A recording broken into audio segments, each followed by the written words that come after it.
2 mais 2.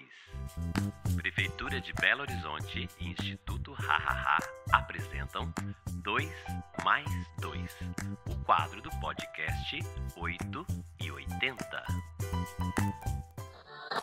Eu sou a doutora Rosa e está começando mais um 8 e 80, o podcast do Instituto Hahaha. Eu sou a doutora Babalu, esse é o 2 mais 2 e hoje a gente vai conversar sobre cuidados paliativos. Isso mesmo! É um assunto, uma situação muito recorrente nas instituições de longa permanência e nos hospitais que nós trabalhamos. Por isso trouxemos aqui, nos nossos estúdios, ele que é professor da Faculdade de Ciências Médicas, ele que é diretor e médico da Clínica de Transição Paulo de Tarso, com vocês, Dr. Vinícius Lisboa. Seja muito bem-vindo, doutor. Obrigado, gente. Obrigado pelo convite. Nossa, eu, assim, modéstia à parte, amo a Clínica Paulo de Tarso. Inclusive, um beijo para todo mundo da Clínica Paulo de Tarso.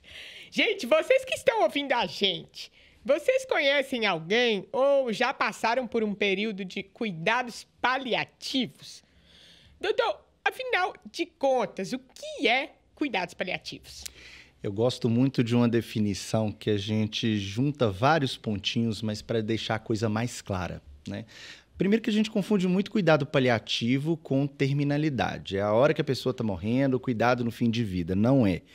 Isso é uma das fases de abordagem do cuidado paliativo. Eu costumo colocar uma definição que, embora ela seja um pouquinho mais técnica, ela fica fácil de entender. Toda vez que a gente tem uma condição ou doença que ela é progressiva, ou seja, ela vai evoluir, ela é incurável e essa condição vai necessariamente tirar funcionalidade, a gente tem indicação para ter um paciente abordado em cuidado paliativo. Quando a gente está falando de funcionalidade, é independência e autonomia. Então, qualquer doença que vai tirar a capacidade da pessoa fazer as coisas sozinho, qualquer doença que vai tirar a capacidade da pessoa, né, de gerir sua vida, né? Quando a gente está falando de autonomia, é poder de decisão. Então, quando a doença tiver uma progressão e retirar essa parte e for incurável, né, a gente tem critério para a gente abordar em alguma modalidade do cuidado paliativo, que na realidade vai desde o início, ou seja, desde o diagnóstico da doença, a gente aventar, a gente ventilar, a gente falar um pouquinho, tocar no tema, até a fase realmente terminal, os últimos dias, o processo ativo de morte, no qual a gente está inserido ali, dedicado ao paciente, e é o momento que ele tem indicação, mais do que nunca, do profissional paliativista ali, como diz, conduzindo momento a momento, né, nessa fase específica. Eu ia perguntar quem os acessa, né? Ele é para quem? Mas você falou que é para todo mundo que tem uma doença progressiva. Só que existe incurável. Incurável. Mas tem uma faixa etária ou alguma especificidade de alguém que acessa mais? Não, porque, na realidade, se a gente for colocar, qualquer fase da nossa vida, a gente pode ter essa condição. Infelizmente, nós temos criancinhas dentro de UTIs pediátricas, dentro de uma enfermaria, de um hospital pediátrico que tem essa condição. Não só, e a gente fica muito vinculado isso a doenças oncológicas, ao câncer, não. Por isso que eu repito, qualquer doença que pode ter essa característica. Então, a gente tem isso na pediatria, a gente tem essa característica para pessoas adultas, jovens, a gente tem essa característica para pessoas de meia idade. A gente vai ter esse processo também acontecendo, e aí é o que a gente mais visualiza habitualmente, que é para o público idoso, não é? Porque a gente fala, né, o nosso processo, né, se tudo transcorrer bem, a gente vai até a terceira idade. Então, acaba que existe um hiperfoco. A gente visualiza mais na terceira idade, mas não necessariamente vai acontecer só com idoso. Ô, professor e diretor e médico, doutor, na prática, o trabalho, né, paliativo, os cuidados paliativos, como que ele funciona? Aí que está uma questão que é muito diferente. Cuidado paliativo não é só feito por médico. Aí que está a primeira questão, né? A gente fala que dependendo da fase, dependendo da necessidade, a gente tem até uma importância maior de outros profissionais que não sejam médicos. Então, existe uma equipe multidisciplinar. O médico está atuando em conjunto com o fisioterapeuta, está atuando em conjunto com o fonoaudiólogo, está atuando em conjunto com a enfermagem. A enfermagem tem uma importância gigante nesse sentido. É quem está lidando diretamente com os cuidados e muitas vezes fazendo ponte entre vários processos. E uma coisa que é muito importante, a gente não confundir cuidado paliativo com assistência humanizada. A gente tem muito disso. Tratar com respeito, tratar com carinho, isso a gente deve fazer em qualquer momento e qualquer assistência em saúde. Entendi. Mas cuidado paliativo é técnica. E é isso que às vezes a gente esquece. Então, todo mundo às vezes fica observando e achando que tratar de maneira humanizada está fazendo cuidado paliativo. E não está. Cuidado paliativo é uma área de atuação médica hoje reconhecida pelo Conselho Federal de Medicina. Tem registro de qualificação daquela, né, que a gente chama o RQE, tem um registro de qualificação daquela área de atuação. Então, assim, existe um conteúdo teórico, uma bagagem técnica que ela é muito grande. E isso vai refletir, que eu falo no ponto final, que é o que a gente busca, que é conforto. Então, é o aspecto emocional, é tudo isso. Tudo. Mas, como eu falei, como tem uma técnica, então, assim, a gente tem uma esteira que a gente vai percorrer com vários pontos desse cuidado paliativo. E se a gente tirar isso de ordem, como se diz, a assistência vai ficar bagunçada, os processos não vão acontecer de maneira adequada e, logicamente, a abordagem do paciente, o produto final que a gente brinca que é esse conforto, né, ele acaba não existindo. Eu estou lembrando aqui que eu estava lá no hospital de adultos e pessoas idosas e a médica deu a notícia para nós que ela tinha dado a notícia para a família de uma senhora que acabava de entrar em cuidados paliativos.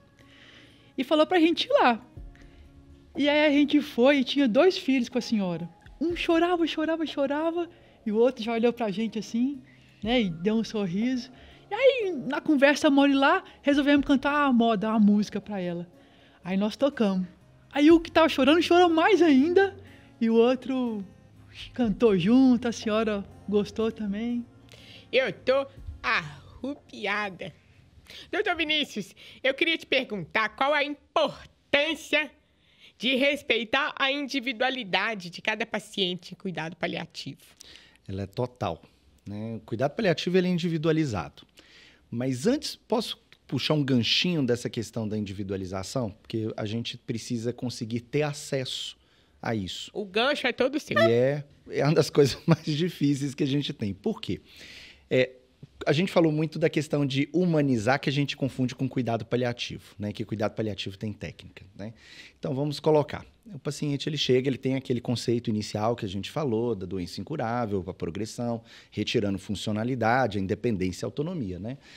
Mas aí a gente chega e coloca ali no prontuário que a ênfase é em conforto. Eu costumo falar até com muito meus alunos, falo assim, olha, a gente vê muito médico escrevendo, muito profissional, né, da área de saúde também em conjunto, que a ênfase é em conforto, né?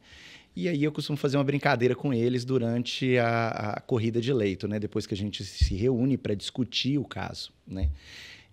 Eu pergunto para eles, falo assim, olha, quem tem papai, quem tem mamãe, pego sempre um parentesco próximo, assim, ou tem hora que eu pego namorada, e eu pergunto assim, qual que é a cor preferida do seu pai, de sua mãe, de sua avó?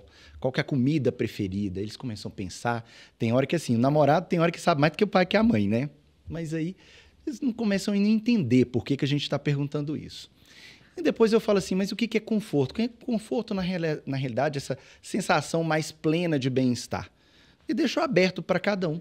Eu falo assim, vale tudo. Quem quiser o potão de brigadeiro, quem quiser tá na praia, ler livro, tá descansando, dormindo, Netflix, maratonando, enfim.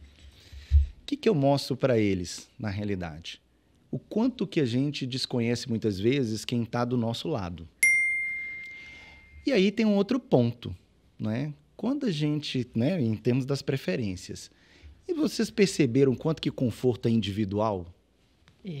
Que aí tem uma pessoa que fala assim, não, tá com minha família, outra tá com gato, e enfim, não é? E aí a gente coloca no prontuário que a ênfase é em conforto. Aí, peraí, qual é a profundidade que eu conheço essa pessoa para falar que eu vou fazer um tratamento que a ênfase é em conforto? Não é? Então, por isso que a gente falou, existe técnica por trás disso. E quando você falou de individualizar, Essa é uma chave fundamental para a gente ter dentro da abordagem do cuidado paliativo. Agora, antes da gente chegar, como se diz, esse é o ápice do cuidado paliativo, é a gente chegar a atingir esse conforto. Mas concorda que a gente, para abordar, para a gente conversar, a gente tem que ter uma pessoa, um paciente aí no caso, com seus sintomas bem controlados? Sim. Como é que eu vou conversar tendo vômito? Como é que eu vou conversar tendo dor? Como é que eu vou conversar com fadiga, com dispneia, com tosse? Não é? Então, assim, primeira coisa que a gente tem que fazer, reconhecer a doença de maneira profunda, saber em qual modalidade, que a gente tem blocos, por assim dizer, dentro do cuidado paliativo, de doenças que evoluem de maneira um pouco diferente. Por exemplo, um paciente com Alzheimer não é igual um paciente oncológico, embora as duas doenças sejam incuráveis, progressivas e que retirem sua funcionalidade, não é? Então, a gente vai respeitar a individualidade da doença, a gente vai estratificar essa doença, a gente vai fazer um plano de cuidados, a gente vai observar os sintomas que são mais prevalentes, controlá-los e abrir uma janela para a equipe multiprofissional atuar. Aí, na sequência, vem colega da psicologia, a gente vai ter o serviço social em conjunto. E é engraçado que a gente está pensando muito na parte médica e a gente tem que ter pensamento que tem questões de ordem prática, que a gente chama. Às vezes a pessoa está, não é, nos seus momentos finais, mas ela queria fazer alguma consideração em relação a questões como até o inventário dela. Nossa. Restabelecer algum laço, alguma relação que ficou quebrada durante, né, a sua vida com um parente, Nossa, é com um mesmo. amigo, com um irmão. Tô arrupiada. Então, assim, quando a gente consegue reunir todas essas métricas, ou seja, desde reconhecer a doença, desde ter um diagnóstico preciso, desde controlar os sintomas, porque o que muda muito dentro do paliativo, a gente falando de sintoma? Primeiro que a gente é acostumado muito do médico fazer um link, o médico e a doença, né? Que a gente está ali para tratar a doença como se fosse o mecânico corrigindo os problemas do carro, não é? E a coisa vai um pouquinho mais além. Porque se naquele momento a gente sabe, principalmente quando a gente está caminhando para as interfaces do cuidado paliativo, que a gente está trabalhando mais com a terminalidade, como cuidado paliativo predominante ou exclusivo, né? Essas classificações é só para demonstrar a evolução, muitas vezes, da doença e a participação da equipe de cuidado paliativo. Nossa, calma aí, espera aí. Então, vamos lá. Dá uma pausa que eu tô até confusa. Fale. Esses termos técnicos. Eu não sei nem por onde começar. Aham. Cuidado exclusivo ou cuidado não sei o quê? O que você quer falar com isso? O que eu quero falar com isso? Inicialmente, quando, por exemplo, o neurologista faz o diagnóstico, por exemplo, de um paciente com Alzheimer, ali cabe tratamento, ali cabe a intervenção daquela especialidade. Uma doença neurológica, neurologista, ponto, né? Quando faz o próprio neurologista um diagnóstico de uma doença de Parkinson, cabe a atuação do médico especialista naquela área. Quando a gente tem um cardiologista que faz um diagnóstico de uma doença como a insuficiência cardíaca. Sim. Não é? Então, ali ele está tratando a doença. A pessoa ainda está, vamos colocar de maneira bem simples, ainda está normal, está funcional. Não é? E aí a gente quer mudar, né, aquele momento ainda, muitas vezes dependendo da nossa intervenção. Tem uma coisa que a gente fala muito técnica, muda desfecho prognóstico. O que é isso? A gente muda, dependendo do tratamento, o curso da doença, fazendo o paciente viver mais e melhor. Só que quando a gente vai chegando naquela retinha final, sai um pouquinho o especialista da área, ou a gente fala, é a hora de fazer a substituição. E ter o médico e a equipe do cuidado paliativo. Porque a prioridade ali já não é mais aquele controle da doença.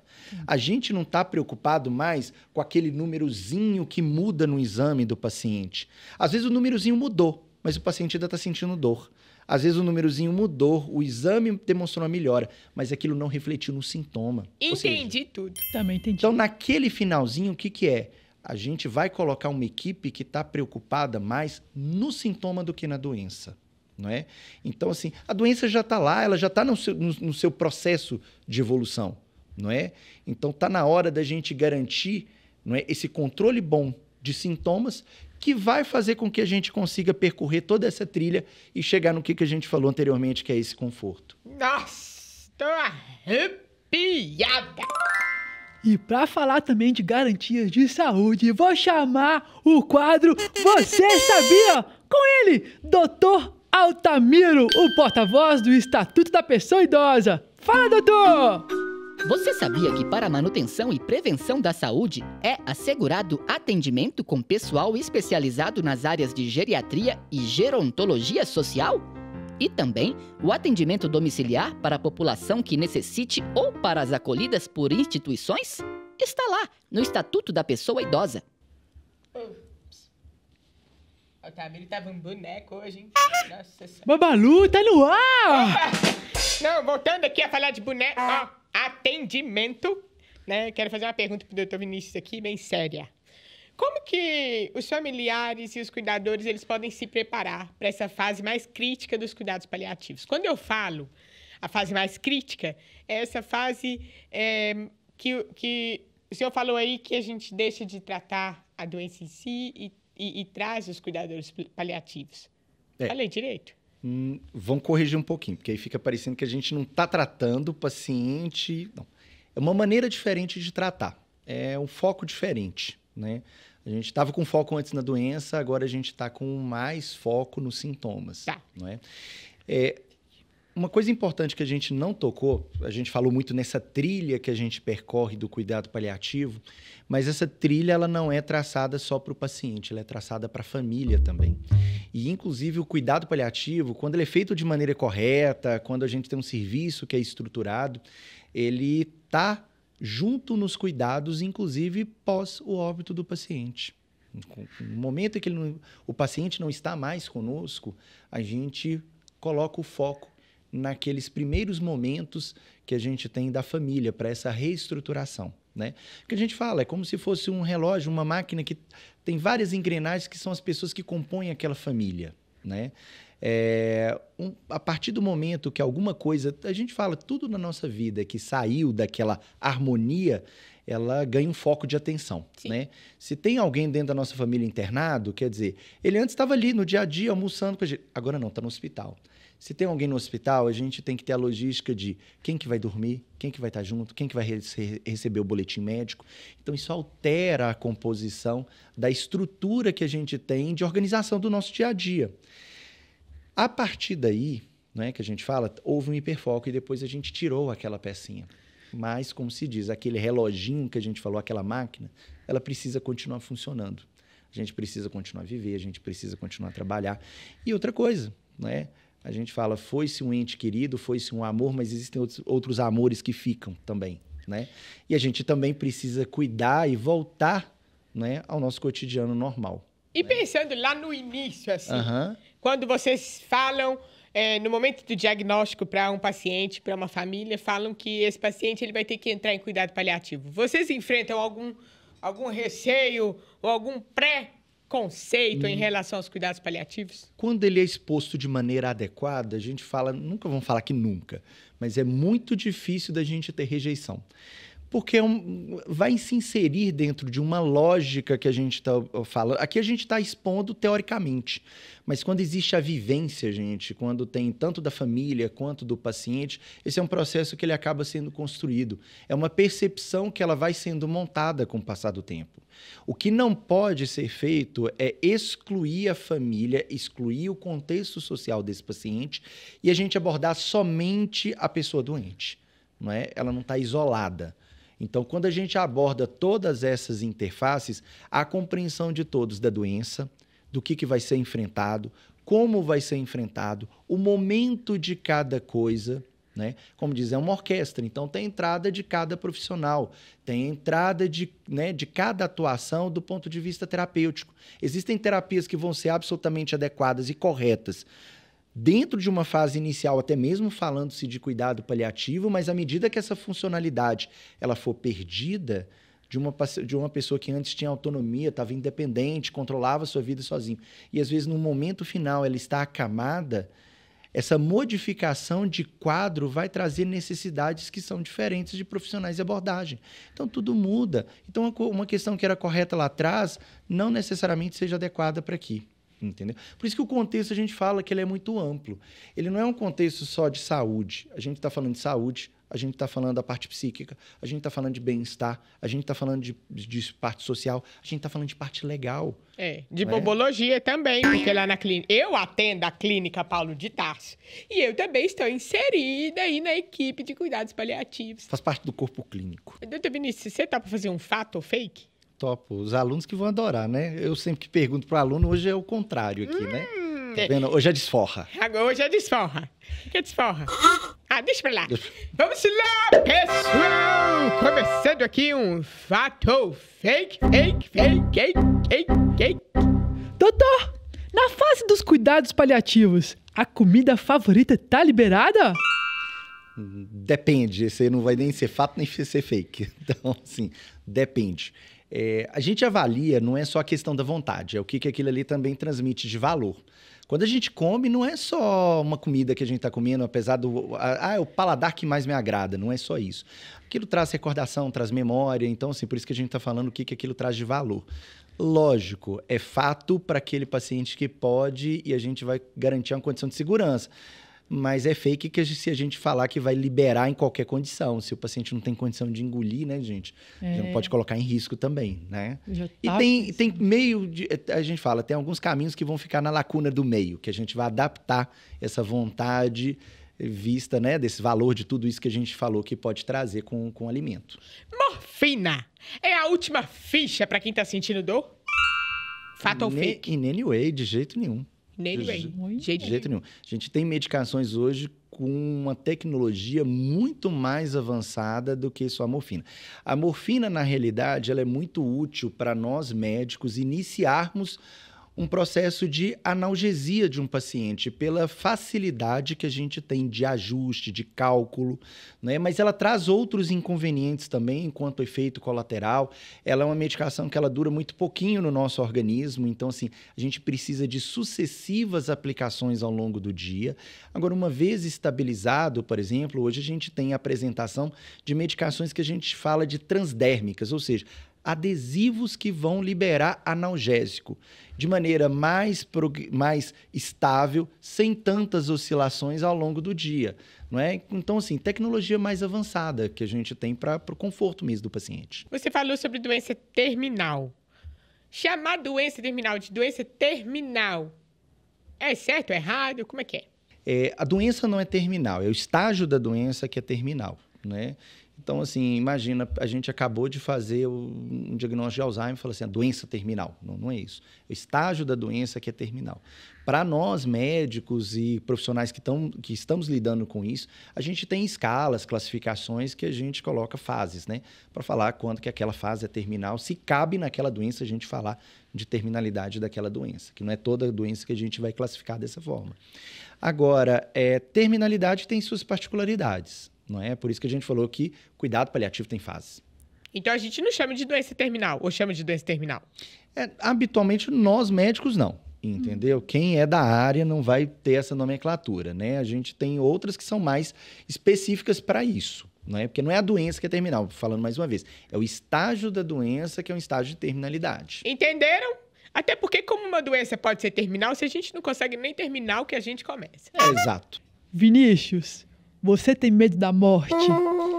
Gente, medo não. Eu brinco que eu falo que eu tenho pena, né? Tem tanto projeto, tem tanta coisa para viver. Então eu brinco que eu falo que a gente tem pena. Com relação a medo, eu acho que a gente tem medo do sofrimento, não é? Mas medo da morte não. E você, Babalu? Não tenho medo não, que pra mim, morreu, acabou. E você acha que vai pro céu? Depende. Tem rampa ou é só escada? Bem pensado, não tinha pensado nisso. Eu até tava pensando aqui, Babalu, você me deu uma ideia. No meu velório, eu vou querer um caixão de rodinha, porque vai que eu mudo de ideia no caminho. Quero facilitar pras pessoas. Muito bom. Ué. E chegou o momento agora, o momento desembucha. O momento desembucha, doutor, é o momento em que você Como fala... é que é o momento? Desembucha. Entendeu? Você fala o que você quiser. Você pode contar uma fofoca lá do Paulo de Tarso e né? Passar uma informação, chorar uma pitanga, falar alguma coisa, trazer um conteúdo. Desembucha, doutor. Questão do cuidado paliativo, eu acho uma pena ainda a gente estar começando, eu vou falar, não é nem a levantar, a gente está engatinhando ainda, está começando a engatinhar, né? Infelizmente, assim, é uma linha de abordagem que ainda ela é muito nova, né? A gente está falando do ponto de vista, né? É chato a gente falar isso, mas é aquela parte burocrática, né? As partes relacionadas à legislação, portarias que a gente precisa ter, né? Se a gente for colocar, isso começa efetivamente para a gente, dentro do SUS e tudo, em 2018. A gente está falando de algumas modificações em relação a custeio mesmo dentro do SUS no ano passado, né? Então, assim, a gente está começando ainda o processo, né? O que a gente está começando hoje, tem países que já estão vivenciando isso há mais de 20, 30 anos, né? Isso vai requerer também um amadurecimento, uma mudança também um pouquinho de cultura que a gente tem em relação à morte, como que a gente vê, como que a gente encara, desvestir alguns medos que habitualmente culturalmente a gente ainda tem, não é? É um momento que a gente brinca, é a única coisa que a gente tem certeza. Então, se há certeza nisso, né, a gente precisa planejar. O brasileiro tem muito aquela questão de falar assim, eu não falo de morte quando a gente fala assim, mas se eu morrer, todo mundo fala assim, vou até bater na mesa aqui, ó. Não, de jeito nenhum, toque na madeira que eu não vou, eu não quero, não fala disso. Não, é um assunto que a gente precisa falar. A gente precisa tomar essas decisões dentro de casa, a gente precisa conversar isso com os nossos filhos, precisa conversar com os nossos pais, não é? Porque a gente fala, tudo que a gente não resolve por agora, a gente vai acumulando para o último momento. E quando chega, aquele momento não está preparado, a estrutura não está preparada, as nossas preferências, elas nunca foram faladas, não é? Então, assim, a gente precisa falar disso. E o que eu acho que seria um sonho é a gente começar a falar na morte de maneira mais natural, não é? E não com esse medo, esse receio. Parece que é um filme de terror que ninguém quer ver. Exatamente. Então, não necessariamente vai ter tudo isso que a gente está falando, desse desconforto, desses sintomas, né? Mas tem vários pontos que a gente precisa abordar, né? A gente precisa falar mais de morte. Verdade. Sim, a gente não sabe o que vai acontecer, não temos garantia de nada mesmo, e tem que falar, né? Exato. É verdade, doutor. Nossa, muito bom falar desse assunto, poder falar desses assuntos todos. Muitíssimo obrigado por sua presença aqui, muito mesmo. Obrigado a vocês, gente. Conversar com você, doutor Vinícius, faz a gente entender que cuidados paliativos proporcionar conforto, bem-estar, cuidado, atenção, né? Tanto para os pacientes que estão nos hospitais ou nas instituições de longa permanência, quanto para os cuidadores ou familiares, né? Cuidados paliativos é cuidado na fase final da vida ou em todo o processo de adoecimento de doenças progressivas e crônicas, não é mesmo? Perfeito. E com essa reflexão, finalizamos o programa de hoje. E não custa lembrar que o nosso podcast 880 está toda semana nos streamings, toda terça e quinta-feira. E você ouve a gente também na Rádio Câmara Brasília, todo domingo às 8 horas da manhã e também nas rádios parceiras. Tchau, gente! Tchau! Esse episódio é produzido pelo Instituto Ha por meio do projeto Nas Ondas do Ha, realizado com o fomento do Fundo Municipal do Idoso de Belo Horizonte e patrocínio da Vale, Valorec, Tambasa, Premier Pet, Fundação ArcelorMittal, Hipofarma, Supermix Concreto e do Frio.